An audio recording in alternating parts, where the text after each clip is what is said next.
How do you get the best image quality from the Sega Saturn? As a longtime Saturn collector, that is a question with which I've been wrestling. And in 2021, I've had the ability to test three different solutions. And you see them in front of you. The RAD2X from Retro Gaming Cables in the UK, and the RetroTINK 2X Pro Multi and 5X Pro, the 5X Pro being recently released. And my goal every new year, essentially, is to improve my Saturn collection in a measurable way. And so for this year, that project was video quality. And I think a lot of us want to achieve that. So it's a showdown. Which of these products produces the best results, and which of these products offers the best value proposition for the Sega Saturn? Let's find out. So before I get into it, I want to give you an idea of what my points of comparison are for this review, and a little bit about my approach to reviewing these products.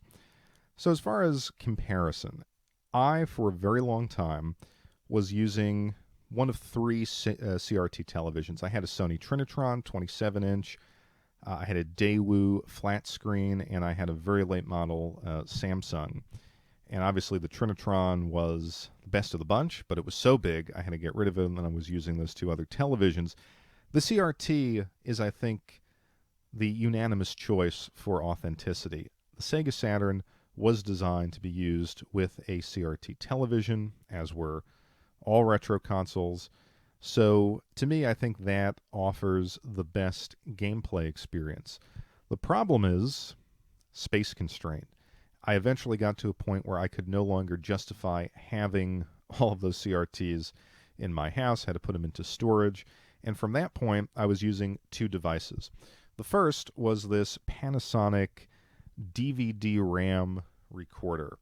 And the reason I was using it was because it was one of the few devices I could find that had composite and S-video inputs that would then upscale via HDMI to a modern television. Now, this product was released in 2005, so very forward-looking in that regard. And the results were acceptable.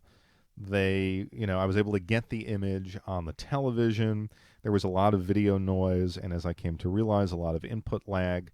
But it was a quick swap, plug-and-play approach, and I could use all of my retro consoles through this device. I then discovered the pound cable. This is the Sega Saturn pound cable, and the pound cable improved the video quality over the Panasonic DVD recorder. It actually greatly improved the sound. There was a clarity and an impact to the Sega Saturn sound that wasn't there with the DVD recorder. And it still had an input lag, but I came out and reviewed this. I said, for $30, it's really not that bad. It's not ideal, but it's not bad. Now, in the time between then and now, I realized that it was poorly built, and you could hear some snap, crackling, and popping coming from the device itself. It was overheating, so I had to find a better solution. Now, my perspective on reviewing the RAD2X and the two TINKs is one of the, I think, target audience consumer. I don't have a background in engineering. I don't have a background in video production or video processing, nor am I part of this emergent influencer community on YouTube that obsesses over the quality of individual pixels in games and, trying to get a foothold in creating a market for obsessive video quality. I just want a way to plug my Sega Saturn into my HD, or in this case 4K television, and get the best result possible, and then also enjoy the other consoles that I have in my reasonably sized retro gaming collection. So I don't have a horse in the race. I'm not trying to be a market maker for these kinds of products. I'm an end user, and I'm going to approach it from that perspective. So I ordered the RAD2X at the start of 2021, and I didn't get it until I would say in March, maybe March, April. And I was a little upset that it took that long, but we're in strange times.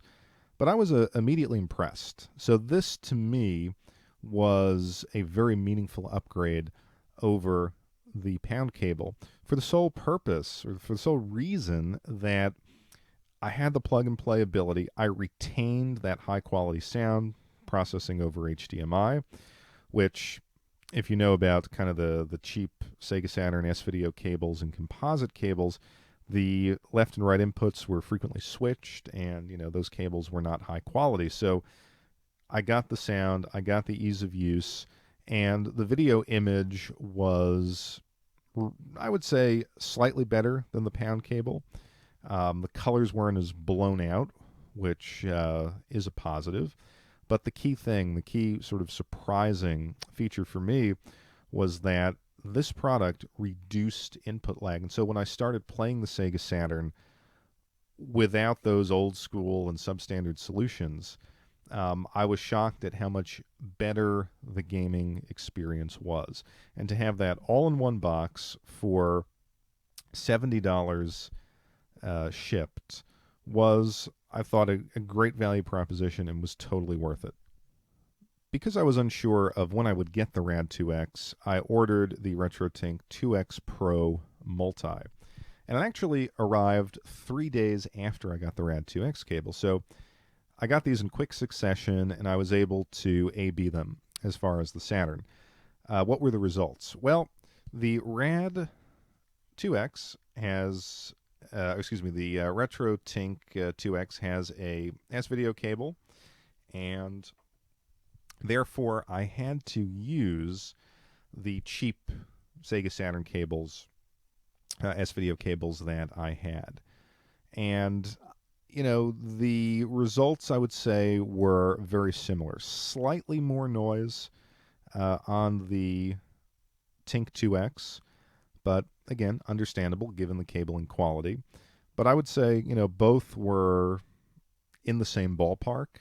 Now, obviously, this is double the price of what I paid for the RAD, but the results obviously were nothing to write home about. Of course, the use case with the TINK 2X is that I can use other consoles with it.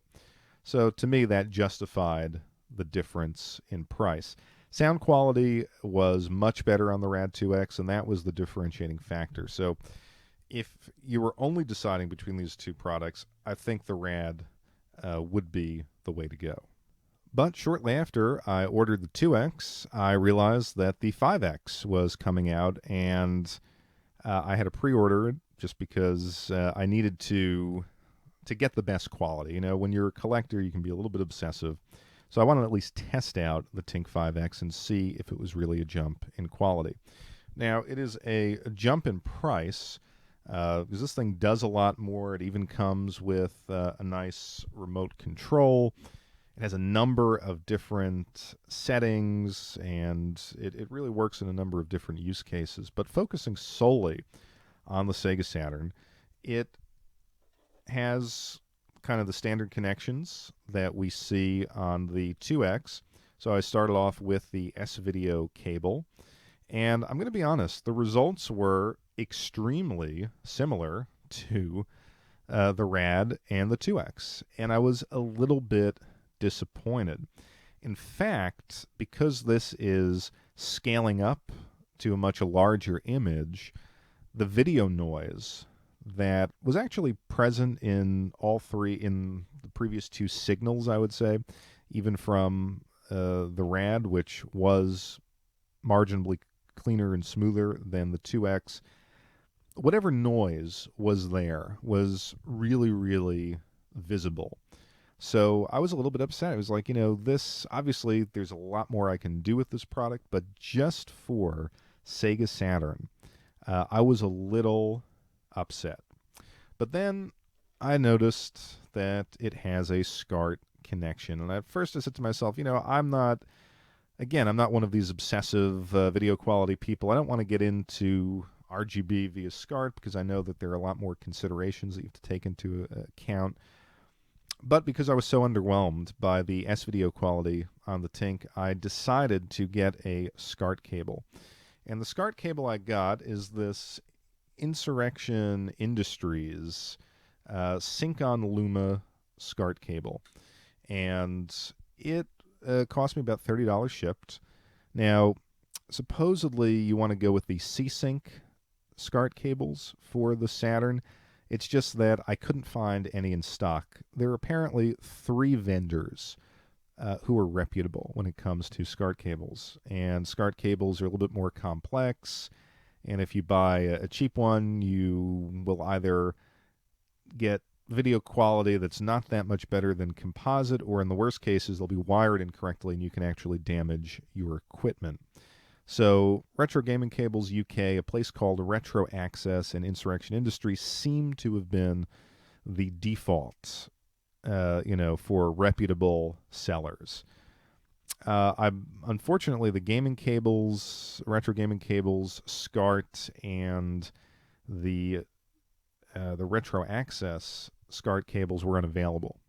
So this was the only one I could get. And supposedly Sync on Luma gives you about 99% of the quality of C-Sync. And this is where I had the epiphanic moment. This is where I said to myself, wow, I can really see the difference. Connecting the Saturn via SCART to the 5X was almost like you were playing a re-release or a remastered version of these games. All of the video noise was gone. It was as crisp and as clear as a brand new game, again, with no input lag. So this was, to me, really, really worth it from the standpoint of getting the best that the Saturn has to offer. So I just want to very briefly go over the settings that I was using to get what I thought was the best image quality I've ever had out of the Sega Saturn. The 5X has numerous different settings. Obviously, again, connected with SCART, setting output resolution to 1080p over.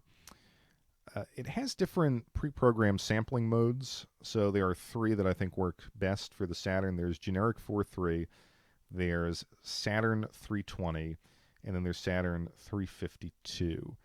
And Saturn 352 is actually, it gives you a bigger image, and it works well for the Capcom fighting games. However, when you use it with other games, I noticed a slight pixel shift, where it will almost be like the pixels would jump a little bit to the left-hand side of the screen.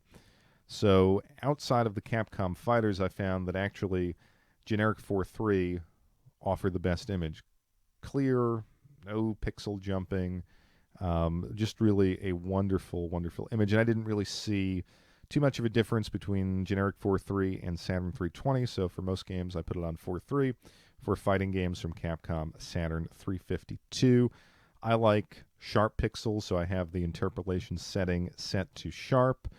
I don't use any scanline features. For V-Sync, I've worked with frame lock, and I find that to be the best. And then I choose motion adaptive deinterlacing and just the standard 4-line comb filter for the YC filter setting.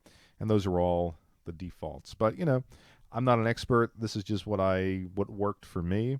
And I suspect that the community might find maybe some better settings. Now, there's one more caveat, and that is I'm running the 5X on the standard firmware that just came with it, the pre-installed firmware.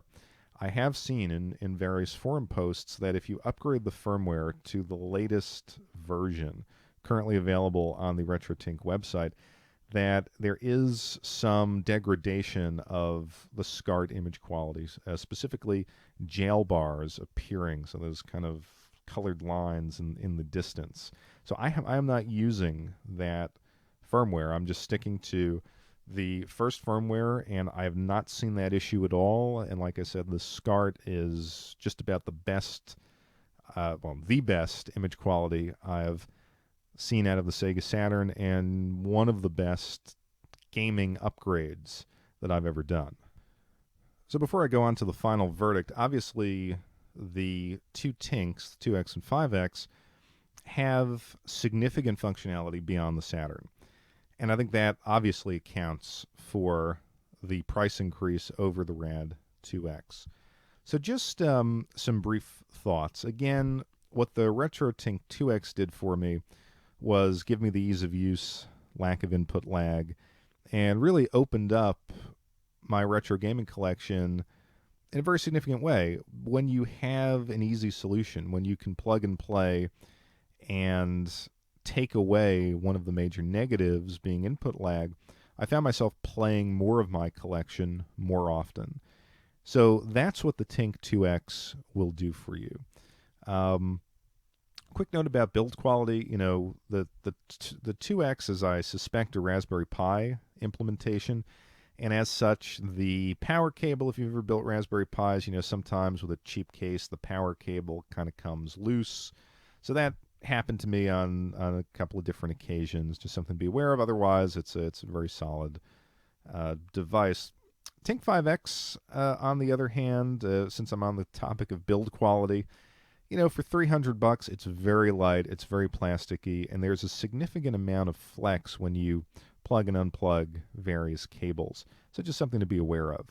Also, the orientation of the SCART cable has been a problem for some people. Supposedly it's backwards. You know, having not worked with SCART, I mean, to me, I just kind of turn it around the way, the easiest way that I can, and the cabling isn't really an issue. So as far as the TINK 5X and kind of the specifics of the upgrade, it's going to do all the same things from convenience and accessibility, from the convenience and accessibility standpoint that the 2X does, but it's going to give you the more options, the remote control, the ability to really tailor the image quality based on the console, which I suspect could be very useful for people who are doing some streaming, some video capture.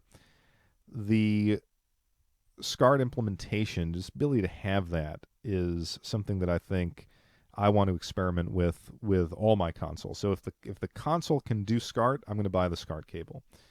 Now, the flip side of that is the cost. So at $300 plus the cost of cabling, which, you know, the Insurrection Industries cable cost me $30.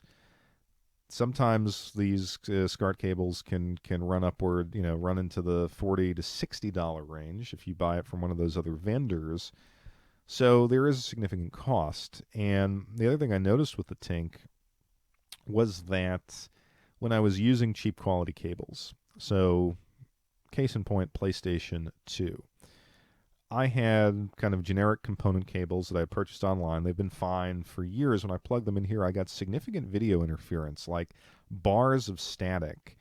And in the instruction manual, it says, you know, if you're using the TINK with cheap cables, you know, the experience will be degraded.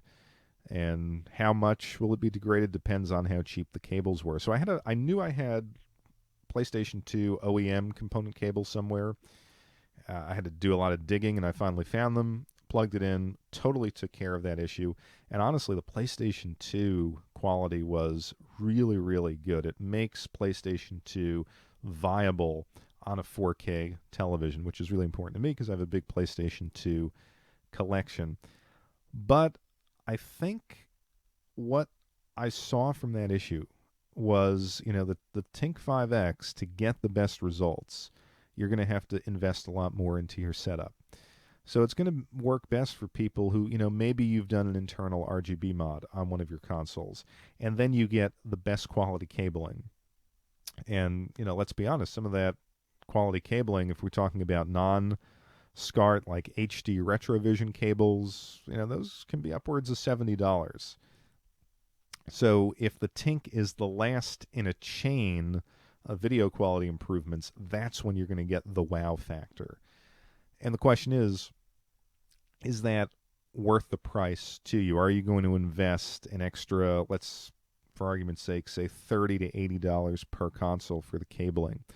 Are you going to make internal mods if necessary to extract the best video quality from these consoles. So that whole project could be more than the cost of the TINK 5X. So if we're using these with the cabling that came with the system, or if we just want to use the cheap replacement cables on eBay, the question becomes, which of these three solutions is best? Sega Saturn, just from the standpoint of the Sega Saturn, as much as I love the 5X Pro with the SCART, at $330